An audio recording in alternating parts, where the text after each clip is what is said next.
Assalamualaikum warahmatullahi wabarakatuh. Alhamdulillah hamdan katsiran thayyiban mubarakan fi kama yuhibbu rabbuna wa yarda. Wassalatu wassalamu ala Rasulillah nabiyina Muhammadin wa ala alihi wa ashabihi wa man tabi'ahum bi ihsanin ila yaumiddin. Allahumma salli wa sallim wa barik ala nabiyyina Muhammadin sallallahu alaihi wa alihi wa sallam wa ala alihi wa ashabihi wa man tabi'ahum bi ihsanin ila yaumiddin. Qala Allah tabaraka wa ta'ala ya ayyuhalladzina amanu taqullaha haqqa tuqatih wa la tamutunna illa wa antum muslimun. Alhamdulillah, tidak ada kata yang pantas kita ucapkan di pagi hari ini selain puja serta puji syukur kita panjatkan kepada Allah Subhanahu wa ta'ala. Dan tak lupa kita bersalawat kepada Nabi kita yang mulia sallallahu alaihi wa alihi wasallam serta para keluarga, para sahabat serta para pengikutnya yang senantiasa istiqomah berpegang teguh di atas sunnah Nabi yang mulia sallallahu alaihi wasallam. Para pemirsa dan kaum muslimin dimanapun Anda berada, alhamdulillah senang sekali di setiap Sabtu pagi kami menemani Anda dalam program kajian rutin yang diasuh oleh guru kita Ustaz Abu Abdillah Syarul Fatwa LC hafizullah taala. Di kesempatan Sabtu ini adalah pertemuan kedua kita membahas seputar tentang hukum-hukum wanita merujuk kepada kitab yang ditulis oleh Syekh Shalih Al-Fauzan hafizahullah taala. Dan di kesempatan pagi hari ini kita akan menyimak kembali bagian kedua tentang kedudukan wanita di dalam Islam. Dan seperti biasa kami mengundang Anda dalam segmen soal jawab. Bagi pemirsa Ahsan TV yang ingin bertanya melalui layanan telepon, kami persilahkan untuk menghubungi kami di nomor 021891061135, atau Anda juga bisa menghubungi layanan telepon yang lain di nomor 0811907912. Adapun bagi pemirsa yang ingin bertanya melalui layanan pesan singkat, kami persilahkan untuk bisa mengirimkan pertanyaan di nomor 0811900913. Baik, nanti kami akan berikan kesempatan bagi Anda untuk bertanya setelah kita mendengarkan penjelasan yang disampaikan oleh Ustadz. Alhamdulillah, Ustadz telah berada di studio Ahsan TV dan kita akan menyimak beberapa menit ke depan. Sebelum Ustadz memulai, kita sapa terlebih dahulu. Assalamualaikum warahmatullahi wabarakatuh, Ustadz. Waalaikumsalam warahmatullahi wabarakatuh. Alhamdulillah baik ya. Insyaallah kita akan lanjutkan di sesi yang kedua ini. Mari kita dengarkan, kami persilakan kepada Ustaz. Falyatafaddal masykuran. Bismillahirrahmanirrahim. Innal hamdalillah nahmaduhu wa nasta'inuhu wa nastaghfiruh wa na'udzu billahi min syururi anfusina wa min sayyiati a'malina. May yahdihillahu fala mudhillalah wa may yudlil fala hadiyalah. Asyhadu an la ilaha illallah wahdahu la syarikalah wa asyhadu anna Muhammadan abduhu wa rasuluhu la nabiyya ba'dah. Qala Allah tabaraka wa ta'ala ya ayyuhalladzina amanu taqullaha haqqa tuqatih wa la tamutunna illa wa antum muslimun. Wa qala aidha ya ayyuhan nasu taqu rabbakumul ladzi khalaqakum min nafsin wahidah wa khalaqa minha zawjaha wa batha minhuma rijalan katsiran wa nisaa'a wattaqullaha alladzi tasaaluna bihi wal arham innallaha kana 'alaikum raqiba. Fa inna astaqal hadis kitabullah wa khairal hadi hadi Muhammadin sallallahu alaihi wasallam wa syarrul umuri muhdatsatuha fa inna kulla muhdatsatin bid'ah wa kulla bid'atin dhalalah wa kulla dhalalatin finnar. Saudara-saudariku yang dimuliakan Allah Subhanahu wa taala, alhamdulillah kita bersyukur pada Allah di kesempatan pagi hari ini kita dibangunkan oleh Allah dalam keadaan sehat, dalam keadaan semangat untuk beraktivitas beribadah kepada Allah Subhanahu wa taala. Maka di setiap pagi Rasulullah selalu meminta, Allahumma inni as'aluka ilman nafi'a wa rizqan thayyiba wa amalan mutaqabbala. Ya Allah, aku minta kepadamu ilmu yang bermanfaat, rizki yang baik dan amalan yang diterima. Maka pagi hari ini kita meminta kepada Allah ilmu yang bermanfaat dari kajian kita di Sabtu pagi yang membahas tentang hukum-hukum seputar wanita. Dan alhamdulillah ini adalah pertemuan kedua dari pembahasan kitab kita, ya Diktat tentang fikih khusus wanita muslimah. Setelah kita jelaskan bagaimana kedudukan wanita di dalam Islam ketika masa jahiliyah. Di masa jahiliyah wanita tidak dihargai, wanita dihina, bahkan laki-laki boleh mencampuri wanita, beberapa laki-laki mencampuri satu wanita, sehingga sangat jelek sekali kedudukan wanita di masa jahiliyah. Dalam kesempatan ini kami akan sampaikan kebalikannya ketika Islam sudah datang. Tatkala Islam datang membawa cahaya bagi wanita muslimah, membawa cahaya bagi wanita yang hidup di kota Mekah saat itu. Yang mana saat Islam datang, maka Islam dengan ajarannya yang sangat indah mengangkat kezaliman yang terjadi pada wanita-wanita, mengembalikan kedudukan wanita pada posisinya sebagai manusia. Ya, di masa jahiliyah wanita tidak dianggap sebagai manusia. Wanita di masa jahiliyah dianggap hina, tidak berguna, tidak ada manfaatnya, bahkan dikubur hidup-hidup. Maka tatkala datang Islam, Islam mengembalikan posisi wanita sebagai manusia. Allah berfirman dalam surat Al-Hujurat ayat 13, Ya ayuhan nasu inna khalaqnakum min dzakarin wa untha.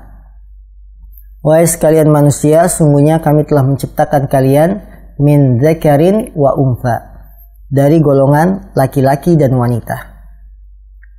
Sehingga wanita dimuliakan dalam Islam, karena Allah menegaskan dalam ayat ini menciptakan kalian dari dua jenis golongan, yaitu laki-laki dan wanita.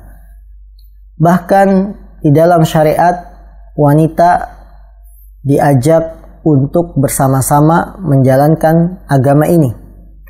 Wanita juga berhak mendapatkan pahala ketika dia beramal soleh.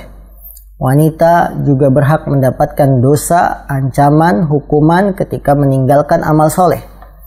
Di dalam Islam, setelah Allah memuliakan wanita dijadikan sebagai manusia, ya, memanusiakan para wanita ketika datang Islam, maka Allah pun mengangkat derajat mereka dengan menyamakan dari sisi kewajiban ibadah.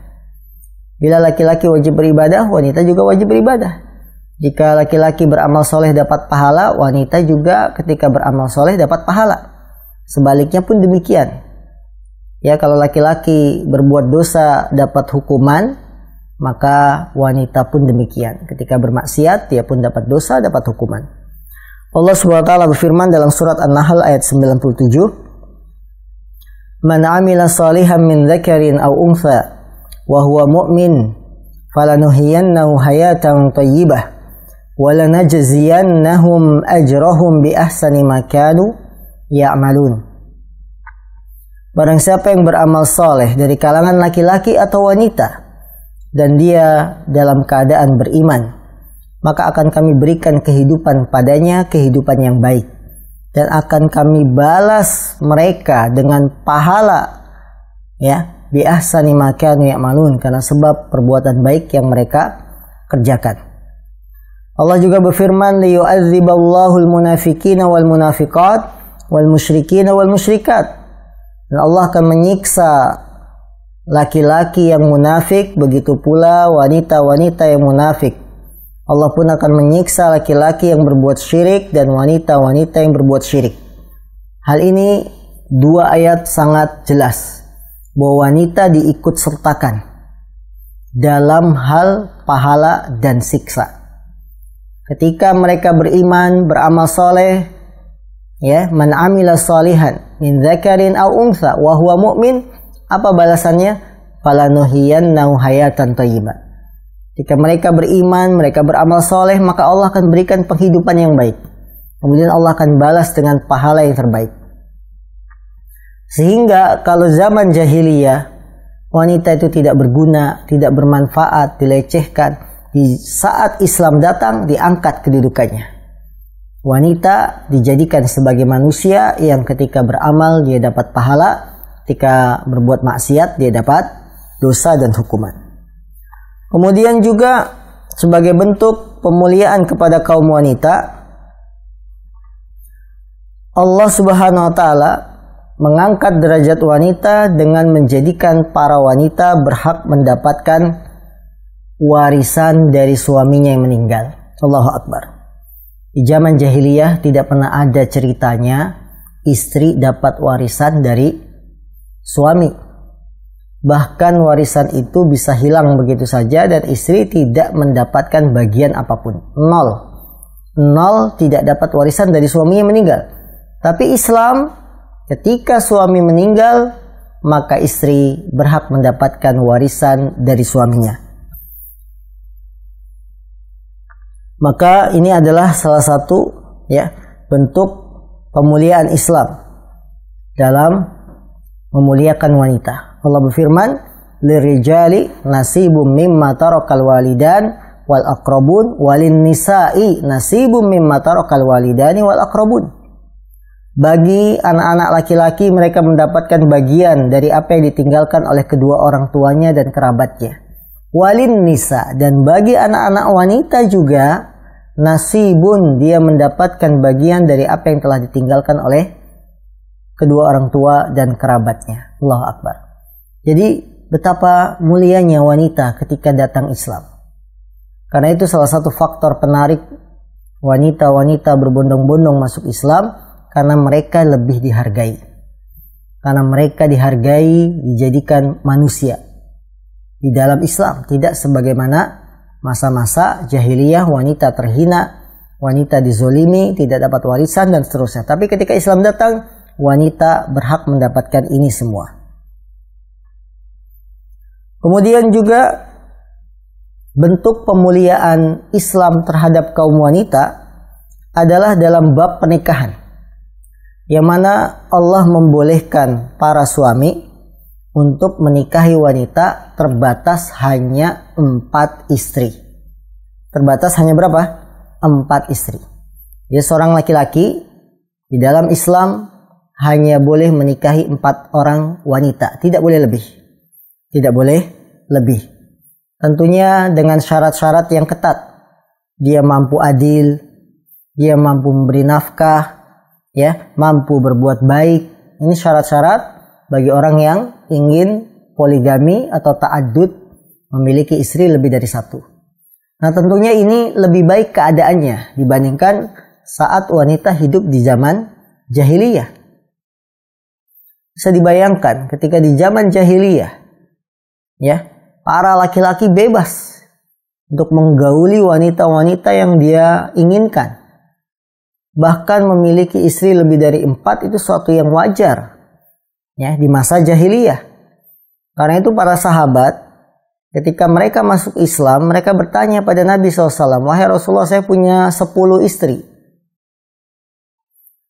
Kemudian Rasulullah mengatakan, kalau kamu sudah masuk Islam, punya 10 istri, ambil 4, ceraikan yang 6. Artinya, pertahankan yang 4 istri, yang kamu inginkan yang mana? Pilih 4. Selebihnya, ceraikan. Ini bentuk pemuliaan dalam Islam. Kalau di zaman jahiliyah, laki-laki berhak menikahi puluhan wanita, sah-sah saja. Tapi di dalam Islam, suami hanya boleh menikahi 4 orang wanita. Ini sebagai bentuk pemuliaan kepada kaum wanita. Jelas-jelas Islam mengangkat harkat derajat kaum wanita. Bahkan di zaman jahiliyah, 1 orang wanita dikeroyok beberapa laki-laki. Boleh dikumpuli. Misalkan 10 laki-laki mengumpuli seorang wanita. Kemudian kalau wanita ini hamil, wanita ini tinggal tunjuk siapa bapaknya. Dari 10 ini dia tinggal pilih. Siapa yang ingin jadi bapak si anak calon bayi ini, calon anak ini. Ini tentu kerusakan. Bagaimana mungkin wanita hamil kemudian dia tinggal tunjuk siapa bapaknya? Ini kan merusak nasab. Kalau dia tunjuk yang A, sementara janin ini dari air mani si B. akan rusak nasabnya. Islam tidak menginginkan seperti itu. Ketika Islam datang, wanita hanya boleh punya satu suami, tidak boleh lebih. Sementara suami boleh punya satu istri atau lebih. Ya. Ini sebagai bentuk pemuliaan kaum wanita ketika Islam datang. Maka saudaraku, apa yang sekarang ada di zaman kita, penolakan bertubi-tubi terhadap syariat poligami. Penolakan bertubi-tubi terhadap syariat poligami tentu ini sangat kita sayangkan. Kenapa kita sayangkan?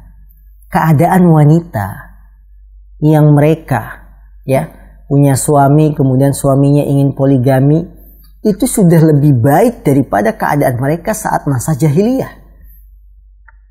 Jadi para istri yang menolak poligami, coba perhatikan. Di masa jahiliyah, Anda itu tidak dihargai. Anda itu tidak dijadikan sebagai istri. Tidak dianggap. Jadi suami boleh menikah lebih dari 4. Maka ketika Islam datang, dibatasi laki-laki hanya boleh punya 4 orang istri. Ini sebagai bentuk pemuliaan kepada kaum wanita. Coba kalau kita hidup di zaman jahiliyah, laki-laki suami kita bebas punya istri sampai 10, 15, 20. Ya. Tapi ketika Islam datang, suami hanya boleh punya berapa? 4. Ini bentuk pemuliaan. Jadi kalau wanita muslimah bisa berpikir, kenapa saya harus menolak poligami? Padahal ini jelas-jelas pemuliaan dalam Islam kepada wanita. Dulu kita tidak dimuliakan. Sekarang kita dimuliakan dengan Islam. Kemudian laki-laki hanya boleh menikahi 4 orang saja. Jadi alasan apa kita menolak poligami? Karena memang itu adalah syariat Allah. Yang dulu di masa jahiliyah justru perlakuan manusia laki-laki kepada wanita di masa jahiliyah sangat zalim, sangat menghinakan. Dan perlu diketahui wanita muslimah yang dimuliakan Allah Subhanahu wa taala, syariat Allah kalau sudah ditetapkan maka berlaku sampai hari kiamat. Tidak boleh seorang pun menolak syariat ini. Ya, karena ini syariat. Adapun kita belum siap, ya. Poligami itu kan syariat. Allah bolehkan. Maka kita harus imani dulu bahwa Allah telah mensyariatkan ta'addud poligami. Seorang suami boleh menikahi lebih dari 1 istri. Ini harus kita imani dulu. Karena syariat Allah. Adapun perkara kita belum siap di poligami, kita belum siap suami kita bergandengan dengan wanita lain, ya, itu masalah lain. Yang penting kita imani dulu bahwa poligami itu boleh. Adapun perkara kita belum siap untuk dipoligami itu lain halnya. Ya, jadi harap dibedakan antara menolak syariat sebagaimana yang didengung-dengungkan oleh para musuh-musuh Islam. Ya, pilihlah partai ini, kami tidak akan mengizinkan syariat poligami. Ya, mungkin slogan-slogan mereka yang menolak poligami. Maka hati-hati. Ancamannya bagi yang menolak syariat Islam bisa keluar dari Islam.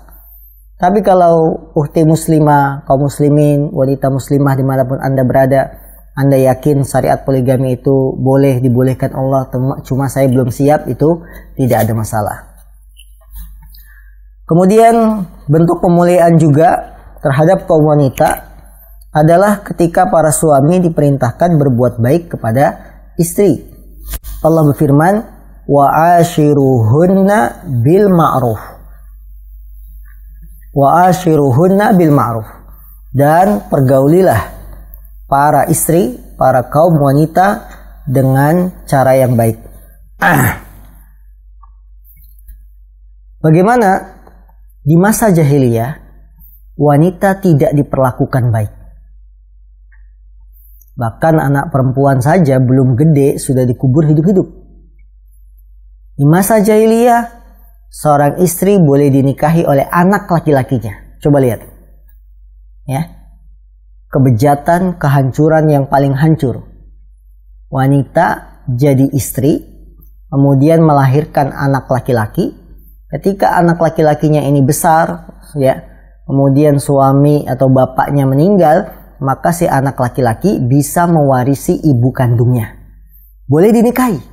Ini kebejatan yang paling bejat. Bagaimana anak kandung sendiri menikah dengan ibu kandungnya. Nah, dalam Islam tidak bisa seperti itu. Ini perlakuan jelek kepada kaum wanita, para istri.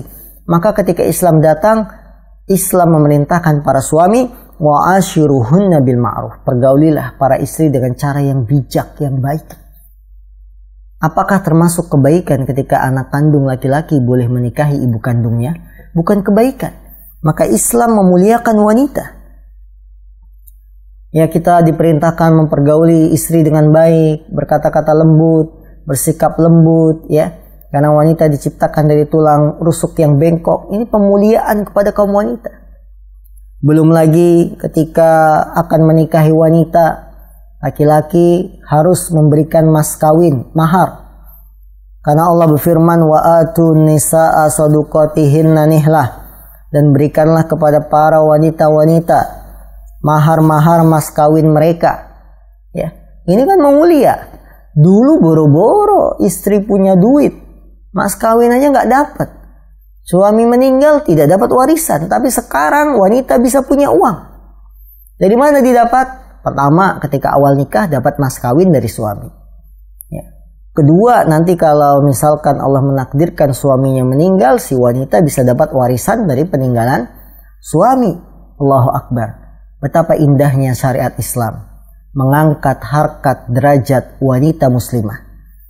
Jadi sebelum ya yang kita ketahui dalam sejarah Indonesia, tanggal 21 April terbitlah terang ya dalam sebuah buku yang didengung-dengungkan oleh seorang wanita yang ingin mengeluarkan wanita dari masa-masa kegelapan. Terbitlah terang. Itu Islam sudah lebih dulu. Ya, jadi kalau kita ada peringatan 21 April mengangkat harkat wanita, Islam sudah sejak Nabi Muhammad diutus mengangkat harkat derajat wanita. Tapi apa yang diangkat oleh Islam memuliakan wanita sesuai koridor aturannya, tidak berlebihan. Jadi jangan sampai kita pahami mengangkat harkat derajat wanita itu melampaui batas. Misal dengan mengatakan emansipasi wanita, persamaan gender, ya. Ini mengangkat harkat derajat wanita tapi sudah melampaui batas, tidak sesuai aturan. Islam mengangkat wanita, mengangkat harkat derajat wanita, memuliakan wanita, namun dalam batas koridor yang telah Allah tetapkan.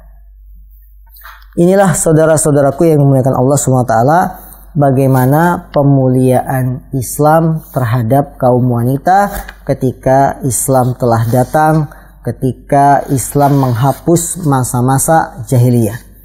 Kemudian, saudariku, para ukhti muslimah dimanapun Anda berada, setelah Islam memuliakan wanita, mengangkat derajat mereka, maka musuh-musuh Islam tidak akan ridho.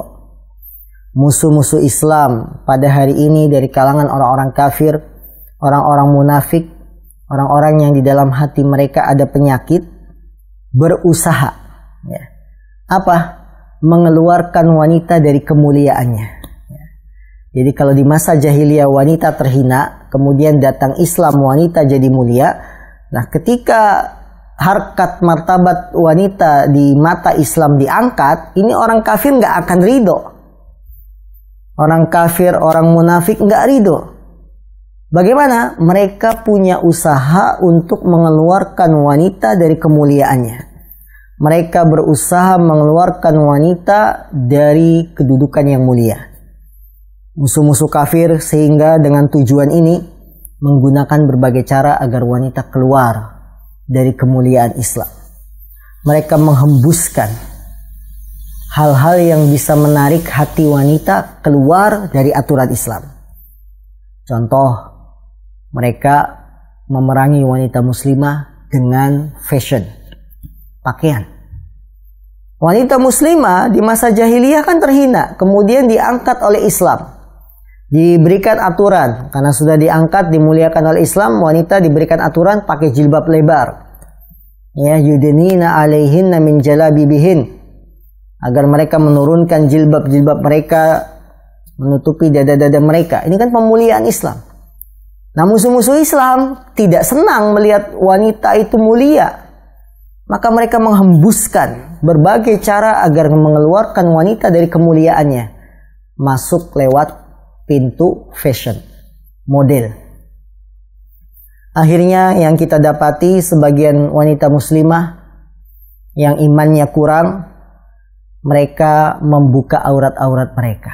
Atau anggaplah pakai jilbab tapi telanjang.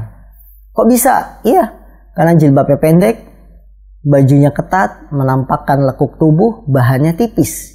Padahal ini usaha orang-orang kafir untuk mengeluarkan wanita dari kemuliaannya. Dengan pakai jilbab itu mulia wanita. Dzalika azka lahun, kata Allah. Itu lebih suci bagi wanita ketika mereka memakai jilbab. Tapi orang kafir nggak suka. Akhirnya dihembuskanlah lewat pintu fashion. Sehingga muncullah ucapan-ucapan, ya, boleh berjilbab, tapi jangan ketinggalan zaman. Jadi kalau pakai jilbab jangan ketinggalan zaman. Kalau pakai baju syar'i jangan ketinggalan zaman. Ya, zaman sekarang itu yang minimalis. Jadi kalau rumah ada istilah rumah minimalis, ya, jendelanya kecil, minimalis. Ya. Baju juga kalau bisa minimalis. Gimana baju minimalis? Tidak boros bahan. Tidak boros bahan bagaimana bagi wanita muslimah? Ya, yang ketat, yang penting untuk aurat tapi ketat, kan biar nggak boros bahan. Nah ini kan bisikan-bisikan musuh untuk mengeluarkan wanita dari kemuliaannya. Bahkan musuh-musuh Islam ingin menjadikan wanita itu sebagai barang dagangan yang sangat murah. Ya, diperjualbelikan kecantikan mereka, keindahan tubuh mereka. Diperjualbelikan bagaikan barang yang sangat murah, dioper sana, dioper sini. Dijadikan sebagai komoditi yang bisa dilihat oleh laki-laki banyak. Maka jadilah wanita bintang iklan. Ya, iklan sabun, tidak pakai tidak menutup aurat. Dijadikanlah wanita sebagai komoditi perdagangan. Sewa sana, sewa sini. Ya, diminta sana, diminta sini, nyanyi di sana, nyanyi di sini. Ini kan dijadikan sebagai apa? Barang komoditi yang sangat murah. Padahal wanita itu mahal harganya. Wanita itu mulia. Tapi musuh-musuh Islam ternyata memiliki cara-cara yang cerdas mengeluarkan wanita dari kemuliaan. Yang imannya kurang terbawa-bawa. Bahkan yang sudah mendapatkan hidayah pun ikut-ikutan. Ikut-ikutan apa? Ikut-ikutan tampil. Ya, bikin konten TikTok. Ikut-ikutan apa lagi? Ikut-ikutan jadi YouTuber. Kegiatannya seharian diliput dari mulai belanja ke pasar, dari mulai masak, pakai daster, Allahu Akbar. Coba bayangkan. Bagaimana wanita yang sudah dimuliakan dalam Islam bisa terbawa pemikiran-pemikiran orang kafir yang tidak ridho wanita itu mulia. Sehingga dibuatlah cara-cara. Akhirnya wanita yang tidak kuat imannya ikut-ikutan cara-cara ini. Jadi YouTuber, kegiatan masaknya diliput hanya pakai daster, menampakkan lekuk tubuh, kegiatan nyuci bajunya, ya, kegiatan main sama anak-anaknya diliput, dilihat laki-laki banyak. Ini sebuah musibah. Dia sudah mulia, tidak sadar bahwa dia itu mulia, tapi ternyata menjadi barang-barang dagangan yang murahan, yang dijual sana sini hanya untuk mendapatkan keuntungan duniawi. Jadi para wanita muslimah, Anda itu di rumah tidak punya kegiatan sebagai YouTuber, hanya ngurus anak, mengatur rumah tangga, itu mahal harganya. Wanita yang semacam ini mahal, harus kita cari wanita seperti ini. Daripada wanita-wanita murahan yang tampil di depan umum, auratnya dilihat, lekuk tubuhnya diperhatikan laki-laki, ini murah. Dan ini adalah cara musuh-musuh Islam untuk menghancurkan Islam melalui wanitanya. Karena wanita jumlahnya lebih banyak dari kaum laki-laki. Sehingga kalau wanita ini berhasil dikeluarkan dari fitrahnya, dikeluarkan dari sifat mulianya, Islam akan hancur. Apa Rasulullah mengabarkan? Perbandingan laki-laki dan wanita 1:60 coba. Kalau 60 wanita ini berhasil disesatkan oleh orang-orang kafir, keluar dari Islam, hancur Islam. Karena 60 wanita lawan 1 laki-laki, kalah laki-laki. Ya, kali itu kaum muslimin, sadarilah betapa Anda adalah wanita yang berharga. Anda adalah wanita yang mulia. Anda telah dimuliakan oleh Islam. Jangan termakan propaganda, provokasi dari musuh-musuh Islam yang ingin mengeluarkan wanita dari sifat tabiatnya, dari sifat kemuliaannya, dari fitrahnya. Maka jangan hiraukan omongan-omongan yang mengatakan jilbab hanya adat barat, hanya adat Arab, orang Arab. Jilbab itu kan adatnya orang Arab. Jangan hiraukan omongan semacam ini, karena kalau kita dengerin, kita akan terbawa propaganda, provokasi dari orang kafir yang ingin mengeluarkan wanita dari kemuliaannya. Jangan ikuti gaya-gaya pakaian orang-orang kafir, walaupun mereka mengatakan ini pakaian masa kini, pakaian milenial. Kalau melanggar aturan Islam, kita pegang aturan Islam. Karena dengan memegang aturan Islam, wanita akan tetap berada dalam kemuliaannya dan tidak keluar dari sifat aslinya. Wallahu ta'ala a'lam. Inilah saudara-saudara yang dimuliakan Allah SWT, bagaimana kedudukan wanita di dalam pandangan Islam, perbandingan antara sebelum datangnya Islam dengan setelah datangnya Islam. Sangat jelas sekali betapa Islam mengangkat derajat wanita, memuliakan mereka, dan mengangkat kezoliman yang terjadi pada kaum wanita. Nah, Ustaz, barakallahu fiik wa jazakumullahu khairan atas penjelasan yang telah disampaikan oleh Ustaz terkait tentang kedudukan wanita sebelum Islam datang dan kedudukan seorang wanita setelah Islam itu datang. Sangat jelas sekali perbandingannya bagaimana Islam memuliakan seorang wanita menurut syariat. Baik para pemirsa Ahsan TV dimanapun Anda berada, tibalah saatnya kami memberikan kesempatan bagi Anda untuk bisa bergabung dalam segmen soal jawab. Kami akan berikan kesempatan bagi pemirsa yang bertanya secara langsung. Silakan menghubungi nomor 2 layanan kami yang telah kami siapkan di nomor 021891061135. Atau Anda juga bisa menghubungi layanan telepon yang lain di nomor 0811-900-7912. Bagi pemirsa yang ingin bertanya melalui layanan pesan singkat, kami persilahkan mengirimkan pertanyaan di nomor 0811-900-7913. InsyaAllah ta'ala kami akan berikan kesempatan Anda untuk bisa bertanya dan kami akan bacakan pertanyaan Anda setelah kita jeda berikut ini.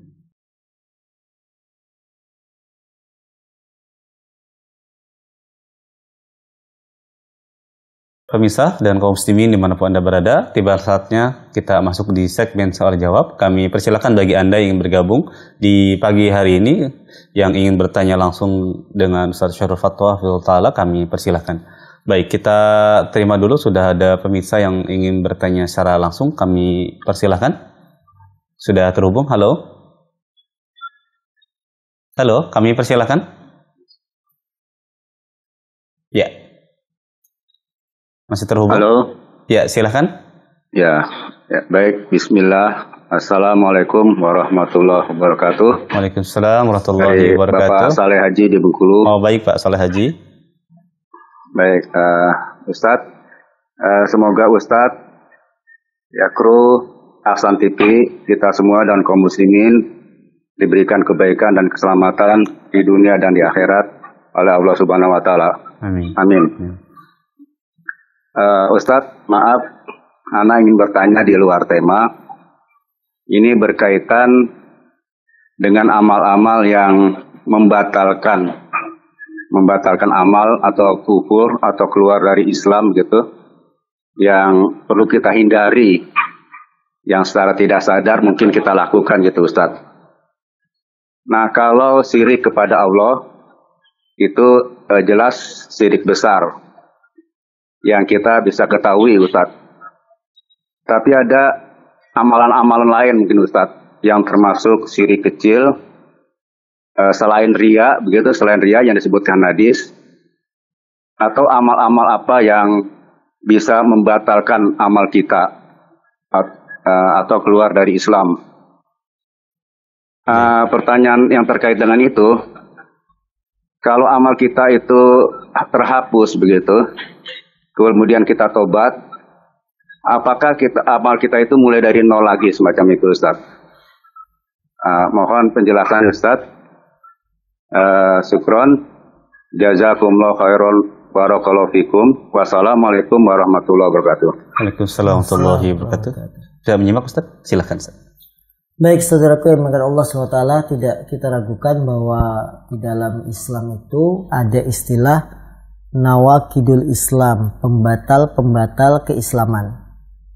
Ya, pembatal-pembatal keislaman.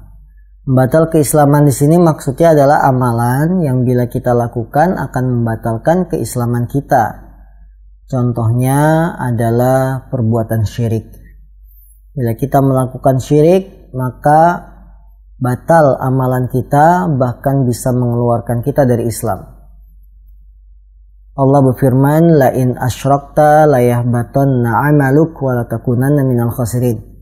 Bila engkau berbuat syirik wahai Muhammad, akan batal amalan-amalanmu dan engkau menjadi orang yang merugi. Nah, pembatal keislaman ini harus kita jauhi karena kita bisa keluar murtad dari Islam. Selain syirik, ada perbuatan lain, misalkan mengingkari pondasi-pondasi ajaran Islam seperti rukun Islam, tidak beriman, tidak percaya dengan kewajiban sholat, puasa Ramadan, zakat, haji. Mengingkari pondasi-pondasi rukun-rukun Islam semacam ini menyebabkan seorang kafir keluar dari Islam. Nah, lantas bagaimana perkaranya bila kita taubat? Dulu kita berbuat syirik, amalan kita terhapus, amalan soleh kita tidak berguna. Kemudian saya taubat, apakah kita berarti beramal lagi dari nol? Dalam artian kosong lagi catatan kita? Ataukah amalan dulu yang kita kerjakan kebaikan saat berbuat syirik bisa kembali lagi, kita tarik lagi? Ya, bisa ditarik lagi setelah kita taubat. Dalam hadis yang sahih, Rasulullah SAW mengatakan, at-taibu minadz-dzambi kaman la dzanbalah. Orang yang taubat dari dosa sebagaimana dia tidak memiliki dosa. Artinya, kalau seorang taubat dari dosa, dulu berbuat syirik, sekarang taubat, maka dosa syiriknya dihapus, tidak dicatat, karena sudah taubat. Bagaimana dengan amalan soleh? Kalau itu kan amalan buruk. Amalan buruk kita lakukan, tobat. Begitu tobat, amalan buruk itu tidak ada dalam catatan, kosong. Nah, sekarang amalan baik bagaimana? Kalau amalan baik, maka dengan taubat, amalan baik tersebut bisa kita dapatkan lagi. Ya, bisa kita dapatkan lagi. Sebagaimana Rasulullah SAW ketika orang-orang berbondong-bondong masuk Islam, mereka di masa jahiliyah punya kebaikan, memuliakan tamu dan lain-lainnya, maka Rasulullah mengatakan bahwa al-Islam, orang yang masuk Islam ya jubu maqoblah, menarik apa yang baik dari sebelumnya. Nah, begitu. Jadi dulu dia belum Islam, melakukan amalan baik, tapi kemudian masuk Islam, maka amalan baik tersebut akan ditarik, bisa menjadi amalan baiknya setelah masuk Islam. Dan sangat berbeda kalau orang berbuat baik dalam keadaan belum Islam, kemudian tidak masuk Islam selamanya, maka amalan baik itu tidak tercatat sebagai kebaikan. Jadi bisa dipahami ya, kalau amalan baik setelah kita taubat, amalan baik kita akan tertarik lagi. Ya, dan dosa kita setelah taubat, dosa yang dulu dihapus. Ini indahnya Islam. Kalau sudah taubat, dosa yang dulu terhapus, amalan baik jadi catatan kebaikan. Jadi Islam itu tidak berlaku tidak adil. Setelah taubat, dosanya catat lagi. Enggak, dosa dihapus, amalan baik ditulis kebaikan. Betapa indahnya Islam dan betapa kasih sayangnya Allah pada kita. Kalau kebaikan masih tetap ditulis setelah taubat, tapi kalau keburukan akan dihapus. Allahu Akbar. Masya Allah. Barakallahu fiik Ustaz atas jawaban dari pertanyaan Pak Saleh Haji. Mudah-mudahan beliau bisa memahami jawaban yang disampaikan Ustaz. Alhamdulillah, barakallahu fiik. Baik, kami berikan kesempatan berikutnya. Ada penelpon berikutnya yang masuk, kami persilakan. Halo. Ya, halo. Iya. Dengan siapa di mana, Bapak? Halo. Iya, sudah masuk Bapak, sudah terhubung. Kami persilakan. Assalamualaikum. Assalamualaikum warahmatullahi wabarakatuh. Dengan siapa di mana, Bapak? Dengan Lili Setiawan. Iya. Iya. Silakan Pak, pertanyaannya. Halo, dengan Lili Setiawan. Ya, kami persilakan langsung pertanyaannya Bapak. Ini saya mau tanya Ustaz. Saya mau tanya Ustaz. Ya. Ini saya pernah dulu ikut pengajian. Dulu saya pernah ikut pengajian di masjid. Jadi pengajian di masjid kita membahas kitab kuning. Ya. Itu kitab kuning itu maksudnya itu dari Ustaz siapa sih keluarannya gitu. Katanya itu dari pondok atau gimana gitu. Ya. Jadi itu kita untuk meluruskan kitab kuning itu dari Ustaz Salah itu. Itu saja yang saya mau tanya. Baik, mungkin terkait dengan kitab kuning ya. Iya. Baik, Iya. baik. Cukup Bapak pertanyaannya? Cukup, oke. Baik. Kita aja Ustaz ya. Baik. Terima kasih ya. Assalamualaikum. Assalamualaikum warahmatullahi wabarakatuh. Assalam. Silahkan Ustaz. Baik, saudaraku yang dimuliakan Allah SWT, istilah kitab kuning, kalau diistilahkan dengan nama kitab kuning, yang dipahami adalah kitab tradisional, ya, yang dipelajari di pesantren-pesantren tradisional. Kemudian kitab tersebut tidak berharokat, ya, diajarkan kepada murid-murid, itu disebut dengan kitab kuning. Kenapa disebut kuning? Karena umumnya kitab-kitab zaman dulu itu kertasnya berwarna kuning. Ya, kertasnya berwarna kuning. Ya. Kenapa di para percetakan ini membuat kitab-kitab kuno, kitab-kitab zaman dulu itu dengan kertas warna kuning? Karena warna kuning itu kalau dibaca di malam hari, dia akan terang. Tintanya hitam, kertasnya kuning, itu akan menimbulkan terang. Ketika terang, dia akan tetap bisa dibaca walaupun dalam kondisi gelap. Karena memang zaman dulu kan kondisi listrik tidak sebaik di zaman kita. Masih sering lampu mati, bahkan dulu kita lihat sejarah para kiai-kiai mengajarkan kitab kuning kepada murid-muridnya di surau, gelap, cuma pakai lilin. Itu kalau kertasnya kuning, dia bisa membantu pencahayaan, ya. Bisa membantu pencahayaan sehingga masih bisa dibaca, dipelajari oleh ustadz, kiai di depan murid-murid atau santrinya. Itu istilah kitab kuning. Jadi yang menjadi masalah bukan istilah kitab kuningnya, tapi yang menjadi permasalahan inti adalah apa yang ditulis dalam kitab kuning itu. Kalau yang ditulis dalam kitab kuning itu adalah perkara-perkara syirik, terus kita pelajari, tentu nggak boleh kita belajar kitab kuning. Tapi kalau kitab kuning itu yang kertasnya kuning, diajarkan kebaikan, diajarkan tentang akhlak, tauhid, ya, diajarkan tentang sunnah, maka boleh kita pelajari kitab kuning. Ya, boleh kita pelajari kitab kuning tersebut. Jadi intinya adalah isinya apa. Kalau isi kitab kuning itu kesyirikan, tidak boleh dipelajari. Tapi kalau isinya tauhid, sunnah, fikih yang baik, akhlak, kita pelajari boleh. Ya, jadi jangan fobi dengan istilah kitab kuning. Tidak semua kitab kuning itu salah. Kitab kuning itu hanya istilah sebuah buku yang kertasnya berwarna kuning. Ya, jadi bukan masalah istilahnya yang kita permasalahkan, tapi yang kita perlu lihat adalah kandungan dari kitab kuning itu isinya apa. Kalau isinya kebaikan, maka kita pelajari. Namun kalau isinya keburukan, mengajarkan syirik, ya, dan lain-lain, maka tidak boleh kita pelajari. Dan alhamdulillah di rumah kami masih banyak kitab-kitab kuning. Ya.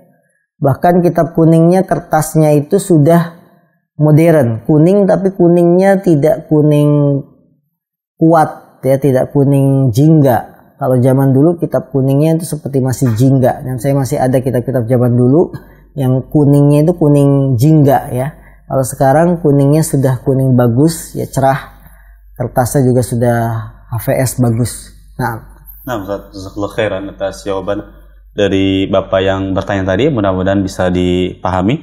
Baik, kita berikan kesempatan pertanyaan yang masuk melalui pesan singkat. Yang pertama kita bacakan.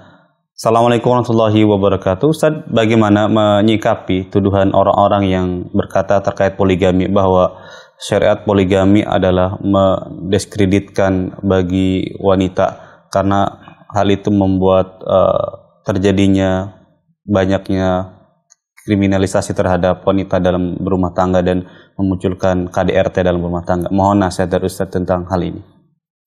Baik, saudaraku yang dimuliakan Allah Subhanahu wa taala, ketika kita berhadapan dengan hukum Allah, maka sikap yang harus kita kedepankan adalah menerima terlebih dahulu hukum Allah tersebut. Ya. Jadi kalau kita dihadapkan dengan hukum Allah, sikap pertama yang harus kita kedepankan apa? Menerima hukum Allah tersebut. Fala wa rabbika la yu'minuna hatta yuhaqqimuka fima shajara bainahum thumma la yajidu fi anfusihim harajan mimma qadaita wa yusallimu taslima. Fala wa rabbika, demi Allah, demi Rabbmu, la yu'minun, mereka tidak dikatakan beriman sampai mereka menjadikan kamu sebagai hakim terhadap permasalahan yang mereka perselisihkan.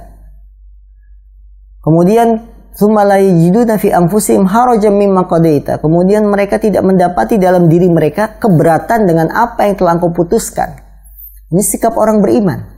Jadi orang beriman itu kalau dihadapkan dengan hukum Allah, hukum Rasul, dia terima dulu. La yajiduna fi anfusihim harajan mimma qadaita wa yusallimu taslima. Mereka tidak dapat di dalam diri mereka rasa keberatan dan mereka menerima dengan sebenar-benarnya penerimaan. Ini sikap orang mukmin. Kalau berhadapan dengan hukum Allah, yang pertama adalah tidak ada rasa berat dalam diri. Yang kedua adalah menerima dengan sepenuh hati. Ya, jadi itu sikap yang harus kita kedepankan. Nah, kemudian dalam perjalanan banyak kasus nih. Poligami kan memang syariat Allah, kita terima dulu. Nah, kita setelah menerima melihat kasus-kasus ketika ada laki-laki yang poligami terjadi KDRT. Ketika ada laki-laki yang poligami terjadi perceraian. Ya, rumah tangganya hancur. Ini berarti oknum. Ya, oknum yang menjalankan syariat poligami kemudian ada kesalahan di sana sehingga membuat poligaminya hancur berantakan. Jangan salahkan hukumnya, tapi salahkan pelakunya. Hukum Allah poligami tetap sampai hari kiamat, boleh. Maka jangan disalahkan hukumnya. Salahkan siapa? Salahkan pelakunya. Contoh sederhana, tidak usah kita bicara poligami. Sholat saja. Sholat apa hukumnya? Wajib dilakukan setiap muslim dan muslimah. Baik.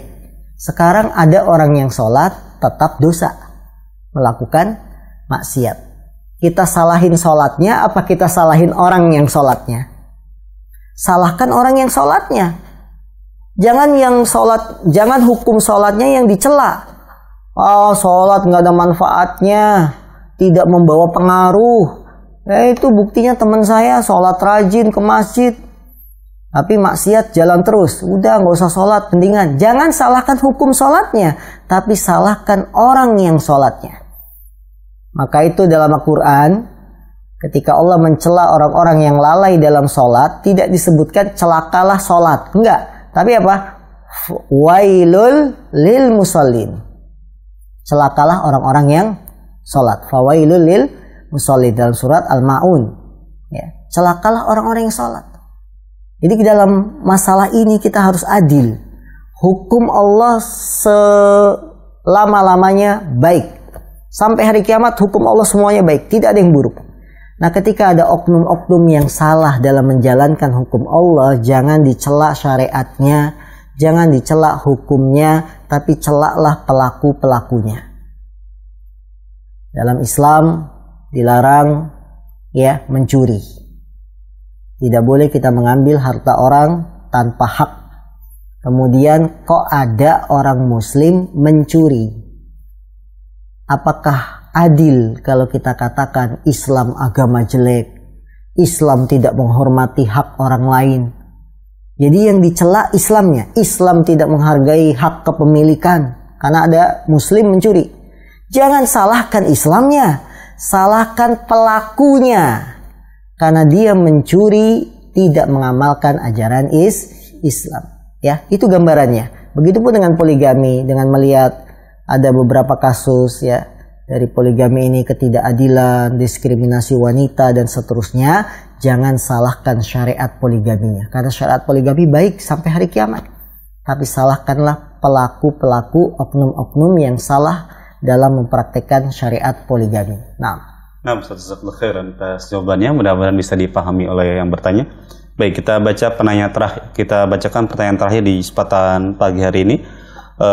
Assalamualaikum warahmatullahi wabarakatuh. Ustaz, adakah keutamaan bagi wanita muslimah yang hanya fokus mengurusi urusan rumah seperti mengurusi anak-anak dan suaminya dibanding dengan wanita-wanita yang memiliki banyak aktivitas di luar? Mohon nasihat dari Ustaz tentang hal ini. Jazakumullah khairan. saudariku wanita muslimah dimanapun Anda berada, adakah keutamaan ketika wanita fokus di rumah dengan pekerjaan rumah, mengurusi anak dan lain-lain, dibandingkan dengan orang-orang yang punya kesibukan, wanita-wanita yang punya kesibukan kegiatan di luar rumah? Apa keutamaannya ketika Anda fokus di dalam rumah? Tidak ada keutamaan terbesar kecuali Anda menjadi wanita-wanita yang taat. Wanita yang taat mendengarkan firman Allah, wa qarna fi buyutikunna wa la tabarrajna tabarrujal jahiliyatil ula. Tidak ada keutamaan terbesar ketika wanita fokus di rumah mengurus anak, mengurus urusan rumah tangga, kecuali Anda menjadi wanita yang taat terhadap firman Allah yang berbunyi, menetaplah kalian wahai wanita di dalam rumah. Wa qarna fi buyutikunna. Menetaplah kalian wahai wanita di rumah-rumah kalian. Jadi kalau kita fokus di rumah, Anda wanita yang taat terhadap firman Allah. Dan wanita yang taat sangat besar pahalanya, sangat besar ganjarannya.